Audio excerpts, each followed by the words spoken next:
రాష్ట్రానికి గుదిబండది. రేపు నా 29 వచ్చేటువంటి నా ప్రభుత్వంలో నేను చేయలేని పరిస్థితి నాకు. నమస్కారం అండి, దిస్ ఇస్ #.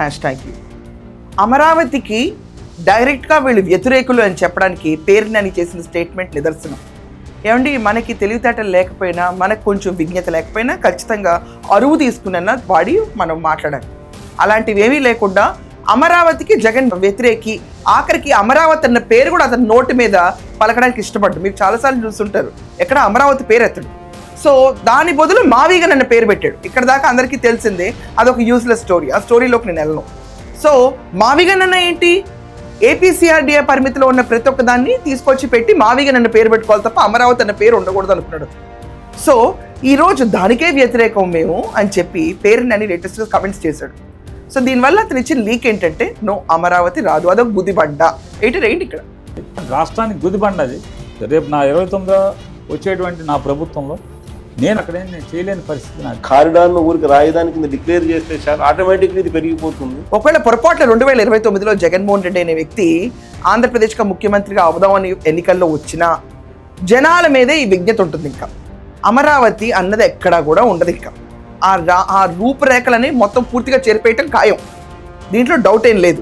ఇంకేమనంటే గుదిబండ అన్నమాట అంటారు. ఏమండి, ఇక్కడ మొత్తం ఫస్ట్ ఫేజ్లో మొత్తం అన్ని ఖర్చులు పోగా మొత్తం అంత ల్యాండ్ వాళ్ళు వాడాల్సింది వాడగా కూడా 15,000 ఎకరాలు ఉంటుంది.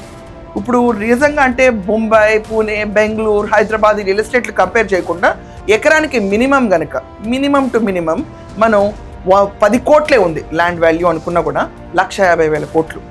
వీళ్ళు చెప్తున్న హిస్టరిక్ ఫిగర్స్ ఏవైతే ఖర్చు పెడతారో అని చెప్పి 1,00,000 కోట్లు 2,00,000 కోట్లు అంటారో అది ఒక సెల్ఫ్ సస్టైనింగ్ మాడ్యూల్గా ఉంటుంది బయట అమ్మేస్తే. అది యాక్చువల్లీ అమరావతి ప్లాన్ వెనకమాల ఉన్నది. ఇది చంద్రబాబు నాయుడు గారు ఎన్నిసార్లు చెప్పినా వీళ్ళకి మాత్రం బుద్ధి రాదు. ఇది ఫ్యాక్ట్. సో వీళ్ళ దృష్టిలో అమరావతి అనేది రూపురేఖలు ఉండకూడదు. విభజించబడి 2014 నుంచి 2026 వచ్చింది. ఇప్పటిదాకా మన రాజధాని మనకి లేదు. ఇది నిజంగా ఒక డిప్రెసింగ్ మూమెంట్. రెక్కలు కష్టపెట్టుకుని ఈరోజు అమరావతి అని పునర్ప్రారంభించుకుని అమరావతికి పెట్టుబడులు తీసుకొచ్చి అప్పులు తీసుకొచ్చి కడుతుంటే అప్పులుగా మిగిలిపోతాయి. ఇంకా గుదిబండ అవుతుంది. ఈ అప్పు దేనికోసం, ఇది ఎవరి జేబు నింపడం కోసం, ఇది అమరావతి అని చెప్పి ఇష్టం వచ్చినట్టు వ్యాఖ్యలు చేస్తారు.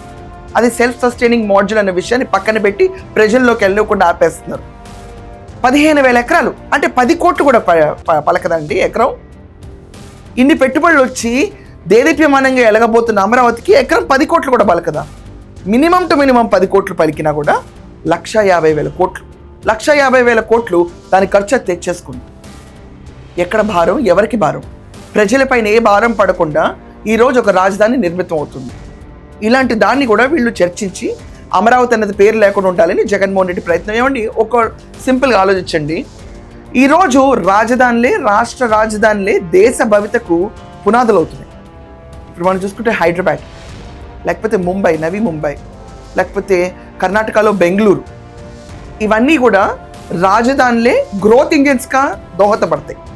ఇలాంటి గ్రోత్ ఇంజిన్ అనేది లేకుండా విస్తరించబడి ఇష్టం వచ్చినట్టు అక్కడొక బిల్డింగ్ ఇక్కడొక బిల్డింగ్ కట్టుకుంటూ వెళ్ళిపోయి తనకి మేలు కల్పించే ప్రతి ప్రణాళికని రాష్ట్ర ప్రజలపైన భారంగా రుద్ది నేను వచ్చే ఎన్నికల్లో ఖచ్చితంగా అమరావతి అనేది లేపేస్తానని డైరెక్ట్గా జగన్మోహన్ రెడ్డి, ఇండైరెక్ట్గా అంటే ఇండైరెక్ట్లీ ఏముంది, పేరునని ఇలాంటి వాళ్ళు మాట్లాడుతుంటే విజ్ఞత గల ప్రజలు వీళ్ళకి ఓట్లు వేస్తారా? రాష్ట్రానికి ఇప్పుడు కాదు, ఇంకో 30 ఏళ్ళ తర్వాత కూడా రాజధాని ఈ రాష్ట్రానికి రాజధాని లేకుండానే ఉంటుంది తప్ప రాజధాని అనేది ఉండదు. లేదు, ఇదంతా తూర్చి అనుకుని ఓట్లు వేసారంటే మన రాష్ట్రానికి రాజధాని అనేది ఉండదు, ఎప్పటికీ ఉండదు. కానీ ఈ గవర్నమెంట్ మీద ఒక ప్రెషర్ అయితే ఉంది.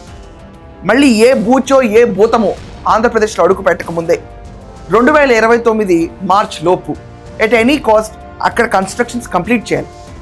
కంప్లీట్ చేస్తేనే దాన్ని మార్చడానికి వాళ్ళ తాత కూడా దిగి రాలేడు. ఇప్పుడు ప్రతి ఒక్కరికి ఒకటి గుర్తున్నారు, హైదరాబాద్ నిర్మించింది కూలీ కుతుబ్ షా. అలాంటి పేరు చంద్రబాబు నాయుడు గారికి వస్తుంది ఇంకో రాజధాని నిర్మిస్తే. ఆ మాట ఫ్యాక్షన్ లీడర్ అయిన జగన్మోహన్ రెడ్డికి అస్సలు నచ్చదు. తరతరాలుగా ఈ పేరు ముందుకెళ్ళటం అనేది వాళ్ళు ఆశించలేరు, భావించలేరు, ఆలోచించలేరు. వాళ్ళు ఎక్కడ మింగుడు పడని మాట వాళ్ళకి. సో ఆ రీతిలో చంద్రబాబు నాయుడు గారి పేరు శాశ్వతంగా ఆంధ్రప్రదేశ్ చరిత్రలో ఉండటం జగన్మోహన్ రెడ్డి జీర్ణించుకోలేని వ్యవస్థ. ఈ తరుణంలో మనం 2 విషయాలుగా ఆలోచించాలి. అమరావతి పైన ద్వేషం స్పష్టీకృత అయిపోతుంది. చంద్రబాబు నాయుడు గారి పైన ద్వేషం ప్రతి ప్రెస్ మీట్లోనూ నీ చావు గురించనే మాట్లాడతాడు. ప్రతిసారి చావు కబుర్లు చెప్తాడు. బ్లడ్ ప్రెషర్ ఎంత ఎక్కువ వస్తుందని అంటే ఒక్కోసారి నాకే భయం వేస్తుంది, నేను పోతాడేమో అని చెప్పి.